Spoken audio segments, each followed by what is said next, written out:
കർണാടകയിലെ ബാഗൽകോട്ടിൽ നിന്നും അതീവ ഗൗരവമുള്ള ഒരു വാർത്തയാണ് ഇപ്പോൾ പുറത്തു വരുന്നത്. ശിവാജി ജയന്തി ഘോഷയാത്രയ്ക്ക് നേരെയുണ്ടായ കല്ലേറിനെ തുടർന്ന് പ്രദേശത്ത് വലിയ സംഘർഷാവസ്ഥ.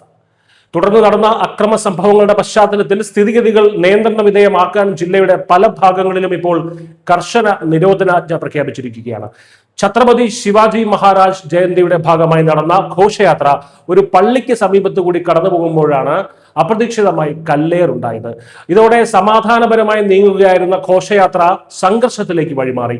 ഇതിന് പിന്നാലെ പ്രാദേശിക മാർക്കറ്റിലെ പച്ചക്കറി വിൽക്കുന്ന 3 ഉന്തുവണ്ടികൾക്ക് അജ്ഞാതരായ അക്രമികൾ തീയിട്ടു. കല്ലേറിനിടെ പ്രകാശ് അരകേരി എന്നൊരാളുടെ തലയ്ക്ക് ഗുരുതരമായി പരിക്കേറ്റിട്ടുണ്ട്. ഇദ്ദേഹത്തെ നിലവിൽ ബാഗൽകോട്ടിലെ ഒരു സ്വകാര്യ ആശുപത്രിയിൽ പ്രവേശിപ്പിച്ചിരിക്കുകയാണ്. സംഘർഷം പൊട്ടിപ്പുറപ്പെട്ട ഉടൻ തന്നെ പോലീസ് വളരെ വേഗത്തിൽ തന്നെ ഇടപെട്ടു, ഉത്തരവാദിത്തോടെ തന്നെ ഇടപെട്ടു. തടിച്ചു കൂടിയവരെ ഉടൻ തന്നെ പിരിച്ചുവിട്ട പോലീസ് മാർക്കറ്റിലുണ്ടായ തീ കൂടുതൽ കടകളിലേക്ക് പടരുന്നതിന് മുൻപ് തന്നെ അണയ്ക്കുകയും ചെയ്തു. ഘോഷയാത്ര അല്പം അകലെയായിരുന്നപ്പോൾ ഒരു ഭാഗത്ത് നിന്ന് 2 കല്ലുകൾ വന്നുവെന്നാണ് ബാഗൽകോട്ട് പോലീസ് സൂപ്രണ്ട് സിദ്ധാർത്ഥ് ഗോയൽ വ്യക്തമാക്കുന്നത്. അക്രമികളെയും തീ വച്ചവരെയും കൃത്യമായി കണ്ടെത്താൻ CCTV ദൃശ്യങ്ങൾ ഉൾപ്പെടെ പോലീസ് ഇപ്പോൾ വിശദമായി പരിശോധിച്ചു വരികയാണ്.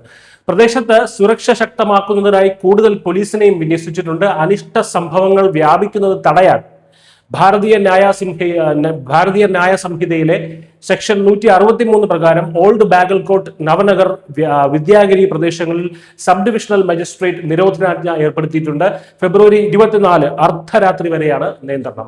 ഇവിടങ്ങളിൽ 4ലധികം ആളുകൾ ഒത്തുകൂടുന്നതോ ആയുധങ്ങളോ അപകടകരമായ വസ്തുക്കളോ കൊണ്ടു നടക്കുന്നതോ പൂർണ്ണമായും നിരോധിച്ചിട്ടുണ്ട്. മുൻകൂർ അനുമതിയില്ലാതെ യാതൊരുവിധ യോഗങ്ങളോ പ്രതിഷേധങ്ങളോ സംഘടിപ്പിക്കാൻ പാടില്ല എന്ന നിർദ്ദേശവുമുണ്ട്.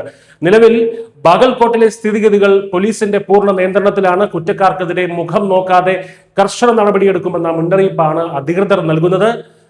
പ്രദേശത്ത് സമാധാനം നിലനിർത്താൻ എല്ലാവരും സംയമനം പാലിക്കണമെന്നും നിയമപാലകരുമായി സഹകരിക്കണമെന്നും പോലീസ് അഭ്യർത്ഥിച്ചിട്ടുണ്ട്. ജസ്റ്റിസ് മലയാളം.